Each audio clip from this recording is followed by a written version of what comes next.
Hi friends, RRB வந்து பார்த்தீங்கன்னா 2024 calendar படி 8 கேட்டகரி ஜாபுக்கான நோட்டிஃபிகேஷன் வந்து வெளியிட்டிருந்தாங்க. அதில் வந்து பார்த்தீங்கன்னா 4 கேட்டகரிக்கு வந்து எக்ஸாமே நடத்தி முடிச்சிட்டாங்க. ஓகேங்களா?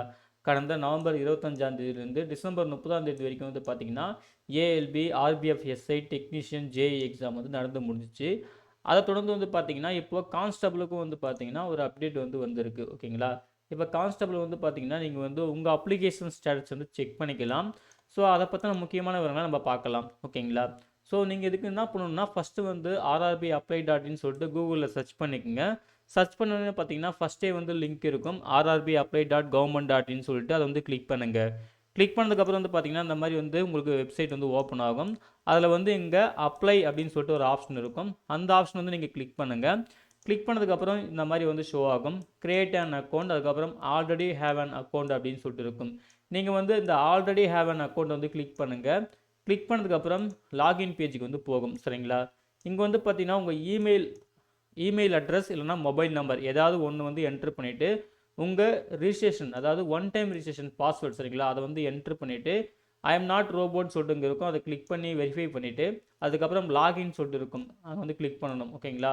இன்கேஸ் நீங்கள் வந்து பாஸ்வேர்டு வந்து மறந்துட்டிங்கன்னா நீங்கள் ஃபர்கட் பாஸ்வேர்டு கொடுத்து உங்கள் பாஸ்வேர்டு வந்து நீங்கள் எடுத்துக்கலாம். சரிங்களா? ரெக்கவர் பண்ணிக்கலாம் அப்படின்னு சொல்லியிருக்காங்க. ஓகேங்களா? அதையும் நீங்கள் பார்த்துக்குங்க.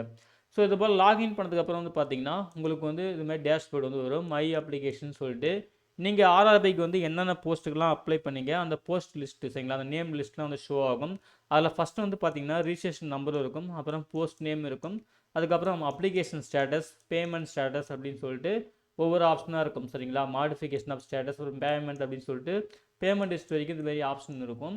அதில் ஃபஸ்ட்டு வந்து பார்த்தீங்கன்னா ரிஜிஸ்ட்ரேஷன் நம்பர் இருக்கும். இந்த ரிஜிஸ்ட்ரேஷன் நம்பர் ரொம்ப ரொம்ப இம்பார்ட்டன்ட். இதை தான் வந்து இந்த ஹால் டிக்கெட் டவுன்லோட் பண்ணுறதுக்கு, அதுக்கப்புறம் ஆன்சர் கீ செக் பண்ணுறதுக்கு எல்லாத்துக்குமே இந்த ரிஜிஸ்ட்ரேஷன் நம்பர் தான். ஏன்னா அந்த ரிஜிஸ்ட்ரேஷன் நம்பர் தான் அந்த பர்டிகுலர் போஸ்ட், நீங்கள் என்ன போஸ்ட்டுக்கு அப்ளை பண்ணீங்களோ, கான்ஸ்டபுளோ இல்லை எஸ்ஐயோ இல்லை என்டிபிசியோ, சரிங்களா, ஸோ அதுக்கான ரிஜிஸ்ட்ரேஷன் நம்பர் ரொம்ப ரொம்ப முக்கியம். ஸோ அந்த ரிஜிஸ்ட்ரேஷன் நம்பர் நோட் பண்ணி வச்சுக்கோங்க. அதுக்கப்புறம் உங்கள் போஸ்ட் நேம், நீங்கள் எந்த போஸ்ட்டுக்கு அப்ளை பண்ணீங்களோ, இப்போ கான்ஸ்டபிள்னு சொல்லிட்டு இங்கே இருக்கும், ரெக்யர்மெண்ட் ஆஃப் கான்ஸ்டபிள் எக்ஸிக்யூட்டிவ் அப்படின்னு சொல்லிட்டு இருக்கும். அதுக்கப்புறம் பார்த்தீங்கன்னா அப்ளிகேஷன் ஸ்டேட்டஸ் இருக்கும், இங்கே ப்ரொவிஷ்னலி அக்செப்டட் அப்படின்னு சொல்லிட்டு இருக்கும். சரிங்களா? அதுக்கப்புறம் பேமெண்ட் ஸ்டேட்டஸ் சக்ஸஸ் சொல்லிட்டு இருக்கும். சரிங்களா? இந்த மாதிரி ப்ரொவிஷ்னலி அக்செப்டட் அப்படின்னு சொல்லிட்டு இருந்துச்சுன்னா உங்களுக்கு வந்து பார்த்தீங்கன்னா எந்த ப்ராப்ளமும் கிடையாது, நீங்கள் டைரெக்டாக வந்து சிபிடி அட்டென்ட் பண்ணுறதுக்கு எலிஜிபிள் அப்படின்றது அர்த்தம். ஓகேங்களா? ஸோ இதுதான் ஃப்ரெண்ட்ஸ். அதே போல் இப்போ இவங்க அஃபிஷியல் நோட்டிஃபிகேஷன் ஆக்சுவலாக வெளியிடலை. அதாவது என்ன சொல்கிறேன்னா, இப்போது உதாரணத்துக்கு எஸ்ஐ அப்ளிகேஷன் ஸ்டேட்டஸ் உங்களுக்கு நான் ஷோ பண்ணுறேன். சரிங்களா? அதாவது எஸ்ஐயோட சப் இன்ஸ்பெக்டர் நோட்டிஃபிகேஷன் இருக்குது பார்த்தீங்களா, அதுக்கு யாரெல்லாம் அப்ளை பண்ணாங்களோ அதுக்கான ஒரு அப்ளிகேஷன் ஸ்டேட்டஸ் செக் பண்ணுற சர்க்குலர் ஒன்று வெளியிட்டிருந்தாங்க ஆர்ஆர்பி சைட்லேருந்து. அதை உங்களுக்கு ஷோ பண்ணுறேன். அதில் என்னென்ன விஷயம் இருக்குதுன்னு சொல்லிட்டு நான் சொல்கிறேன். சரிங்களா? அதுக்கு நீங்கள் வந்து பார்த்தீங்கன்னா நீங்கள் டவுன்லோட் பண்ணுறதுக்கு நான் சொல்லிடுறேன். நீங்கள் ஆர்ஆர்பி சென்னைன்னு சொல்லிட்டு சர்ச் பண்ணுங்கள் கூகுளில் போயிட்டு. ஃபஸ்ட்டு நாங்கள் இப்போ சென்னை ஜோனோட வெப்சைட் இருக்கும், அந்த லிங்க்கு கிளிக் பண்ணுங்கள். அதுக்கப்புறம் பார்த்தீங்கன்னா நீங்கள் சென்னை ஜோன் வெப்சைட் போனதுக்கப்புறம் இந்த மாதிரி சப் இன்ஸ்பெக்டருக்கு வந்து பார்த்தீங்கன்னா இந்த மாதிரி வந்து லிங்க்லாம் ஷோ ஆகும். சரிங்களா? அதில் வந்து கிளிக் இயர் ஓல்டு நோட்டீஸ் இருக்குது பார்த்தீங்களா, இதை வந்து கிளிக் பண்ணுங்கள். சரிங்களா? இதை கிளிக் பண்ணிங்கன்னா உங்களுக்கு வந்து இந்த மாதிரிலாம் வந்து ஷோ ஆகும். சரிங்களா? அதாவது சப் இன்ஸ்பெக்டரோட நோட்டிஃபிகேஷன் 2024க்கான ஜாப் நோட்டிஃபிகேஷன் வெளியிட்டிருந்து லாஸ்ட்டாக வந்து என்ன அப்டேட் வந்து விட்டுருந்தாங்களோ அது வரைக்கும் டேட் வைஸ் கொடுத்துருப்பாங்க. ஓகேங்களா? அதில் வந்து பார்த்தீங்கன்னா இந்த 30 செப்டம்பர் 2024, ஓகேங்களா, அது வந்து பாருங்கள், நோட்டீஸ் ஆன் அப்ளிகேஷன் ஸ்டேட்டஸ் அப்படின்னு சொல்லிட்டு இருக்கும். அதை வந்து கிளிக் டு வியூன்னு பார்த்தீங்களா, அதை வந்து கிளிக் பண்ணுங்கள். கிளிக் பண்ணிங்கன்னா உங்களுக்கு வந்து சர்க்குலர் வந்து டவுன்லோட் ஆகும். சரிங்களா? இதுதான் வந்து பார்த்தீங்கன்னா அப்ளிகேஷன் ஸ்டேட்டஸ் செக் பண்ணுறதுக்கான ஆர்ஆர்பி வெளியிட்டிருந்த அஃபிஷியல் சர்க்குலர். ஓகேங்களா? அதாவது எதுக்குன்னா எஸ்ஐக்கு. இது எதுக்கு நான் சொல்லிட்டு இருக்கேன்னா ஒரு உதாரணத்துக்கு தான். இப்போதைக்கு கான்ஸ்டபிளுக்கு வந்து அவங்க அஃபிஷியலாக வந்து பார்த்தீங்கன்னா அப்ளிகேஷன் ஸ்டேட்டஸ் செக் பண்ணுற அந்த சர்க்குலர் வந்து வெளியிடலை. ஆனால் நீங்கள் செக் பண்ணிக்கலாம். சரிங்களா? ஆல்ரெடி அவங்க வந்து அப்டேட் பண்ணிகிட்டே இருக்காங்க, நீங்கள் செக் பண்ணிக்கலாம். கண்டிப்பாக இப்போ கான்ஸ்டபிளுக்கும் இந்த மாதிரி ஒரு சர்க்குலர் வந்து வெளியிடுவாங்க. சரிங்களா? அதையும் நம்ம பார்த்துக்கலாம். ஸோ அதில் வந்து பார்த்திங்கன்னா இந்த விஷயம் தான் சொல்லியிருப்பாங்க. என்ன சொல்லியிருப்பாங்கன்னா இந்த மாதிரி வந்து 3 கேட்டகரியாக பிரிப்பாங்க. அதாவது ப்ரொவிஷ்னலி அக்செப்டட் ஃபஸ்ட்டு கேட்டகரி, செகண்ட் கேட்டகரி வந்து பார்த்திங்கன்னா ப்ரொவிஷ்னலி அக்செப்டட் வித் கண்டிஷன்ஸ் அப்படின்னு சொல்லிட்டு இருக்கும், மூணாவது வந்து பார்த்திங்கன்னா ரிஜெக்டட் அப்படின்னு சொல்லிட்டு இருக்கும், along with reasons for rejection சொல்லிட்டு இந்த மாதிரி 3 கேட்டகரியாக பிரிப்பாங்க. ஓகேங்களா?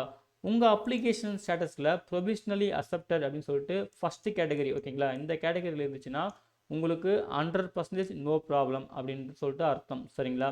சப்போஸ் உங்கள் அப்ளிகேஷன் ஸ்டேட்டஸில் ப்ரொவிஷ்னலி அக்செப்டட் வித் கண்டிஷன்ஸ் அப்படின்னு சொல்லிட்டு இருந்துச்சுன்னா உங்கள் அப்ளிகேஷன்ஸில் ஏதாவது ஒரு மைனர் மிஸ்டேக் இருக்கும். அந்த மிஸ்டேக்கும் அக்செப்டபுளாக தான் இருக்கும். கண்டிப்பாக சால்வ் பண்ணிக்கலாம் அப்படின்றது அர்த்தம். சரிங்களா? ஸோ நீங்களும் ஒரி பண்ணிக்க தேவையில்ல. உங்கள் அப்ளிகேஷனும் அக்செப்ட் ஆகிற கண்டிஷன்ஸில் தான் இருக்குது. சரிங்களா? ஸோ உங்களுக்கும் நோ ப்ராப்ளம் தான். ஆனால் ரிஜெக்டட் அப்படின்னு சொல்லிட்டு இருந்துச்சுன்னா கம்ப்ளீட்டாக நீங்கள் வந்து இந்த 2024 கான்ஸ்டபிளுக்கான எக்ஸாம் வந்து அட்டன் பண்ண முடியாது. நீங்கள் நெக்ஸ்ட் டைம், சரிங்களா, நெக்ஸ்ட் டைம் எந்த ஆர்ஆர்பி எக்ஸாமும் சரி இல்லை கான்ஸ்டபிள் எக்ஸாம் தான் சரி, அடுத்த எக்ஸாம் தான் உங்களால் வந்து நீங்கள் ஃபர்தராக கண்டினியூ பண்ண முடியும் அப்படின்றது தான் அர்த்தம். சரிங்களா? அதாவது உங்களுக்கு ரிஜெக்டட் அப்படின்னு சொல்லிட்டு இருந்துச்சுன்னா. சரிங்களா? அதே போல் உங்களுக்கு வந்து பார்த்தீங்கன்னா உங்கள் அப்ளிகேஷன் ஸ்டேட்டஸை நீங்கள் அப்ளை பண்ணும்போது கொடுத்த மொபைல் நம்பர், இமெயில் ஐடிக்கு உங்களுக்கு நோட்டிஃபிகேஷன் ஆர்ஆர்பி சைட்லேருந்து சென்ட் பண்ணிவிடுவோம். உங்கள் அப்ளிகேஷன் ஸ்டேட்டஸ் என்ன அப்படின்னு சொல்லிட்டு சொல்லியிருக்காங்க. அது உங்களுக்கு அந்த மாதிரி நோட்டிஃபிகேஷன் வருதான்னு செக் பண்ணிக்கோங்க. அப்படி வரலன்னா நீங்கள் நான் சொன்ன மாதிரி லாகின் பண்ணி செக் பண்ணிக்கோங்க வெப்சைட்டில் போயிட்டு. ஓகேங்களா? அதுக்கப்புறம் வந்து பார்த்தீங்கன்னா ஏதாவது ஒரு மைனர் மிஸ்டேக், இந்த ப்ரொவிஷ்னலி அக்செப்டட் கேண்டிடேட் வித் கண்டிஷன் சொல்லிட்டு 2வது கேட்டகரி பார்த்தீங்களா, உங்களுக்கு ஏதாவது மைனர் மிஸ்டேக் இருக்கலாம். சப்போஸ் ஆர்ஆர்பி சைட்லேயும் வந்து பார்த்தீங்கன்னா ஏதாவது ஒரு பிரிண்டிங் மிஸ்டேக் இருக்கலாம், ஏதாவது எரர் இருக்கலாம். அதை வந்து சால்வ் பண்ணுற மாதிரி கூட இருக்கும். ஸோ நோ ப்ராப்ளம் சொல்லியிருக்காங்க. ஆனால் ரிஜெக்டடான கேண்டிடேட்டுக்கு நாங்கள் வருத்தம் மட்டும்தான் தெரிவிப்போம். நீங்கள் இதுக்கப்புறம் அடுத்த நோட்டிஃபிகேஷன், சரிங்களா, அடுத்த ஜாப் நோட்டிஃபிகேஷன் நீங்கள் ட்ரை பண்ணுங்கள், மிஸ்டேக் இல்லாமல் அப்ளை பண்ணி ட்ரை பண்ணுங்க அப்படின்னு சொல்லிட்டு கண்டிஷன் தான் சொல்லியிருக்காங்க. ஓகேங்களா? அதையும் வந்து பார்த்துக்குங்க. அதே போல் எந்த விதமான மால் ப்ராக்டிஸ், மிஸ்பிஹேவியரில் இன்வால்மெண்ட் இல்லாமல் இருந்துக்குங்க. கண்டிப்பாக அப்படி சப்போஸ் இன்வால்வ் ஆனீங்கன்னா எந்த ஒரு ஸ்டேஜ்லையுமே உங்கள் அப்ளிகேஷன் நாங்கள் வந்து கேன்சல் பண்ணுவோம் அப்படின்னு சொல்லிட்டு இந்த 4வது பாயிண்டில் அவங்க தெளிவாக சொல்லியிருக்காங்க. ஸோ கேர்ஃபுல்லாக இருந்துக்குங்க. ஓகேங்களா? அதுக்கப்புறம் வந்து பார்த்தீங்கன்னா ஒன்லி ஆர்ஆர்பி வெப்சைட்டை வந்து கரெக்டாக ஃப்ரீக்வெண்ட்டாக செக் பண்ணிட்டே இருங்க. அதில் வர சோர்ஸை மட்டும் கரெக்டாக நம்புங்க. ஸோ கரெக்டான சோர்ஸும் நம்புங்க அப்படின்னு சொல்லியிருக்காங்க. அதையும் வந்து பார்த்துக்குங்க. அப்புறம் ஹெல்ப் டெஸ்க் நம்பர் கொடுப்பாங்க. சரிங்களா? இது வந்து எஸ்ஐ நோட்டிஃபிகேஷன், அதுலேயும் ஹெல்ப் டெஸ்க் நம்பரு, இமெயில் ஐடிலாம் இருக்கும். ஸோ உங்களுக்கு வந்து பார்த்தீங்கன்னா கான்ஸ்டபிளுக்குமே கண்டிப்பாக இந்த மாதிரி சர்க்குலர் வரும். இதுலேயுமே ஹெல்ப் டெஸ்க் நம்பர் அதெல்லாம் இருக்கும்.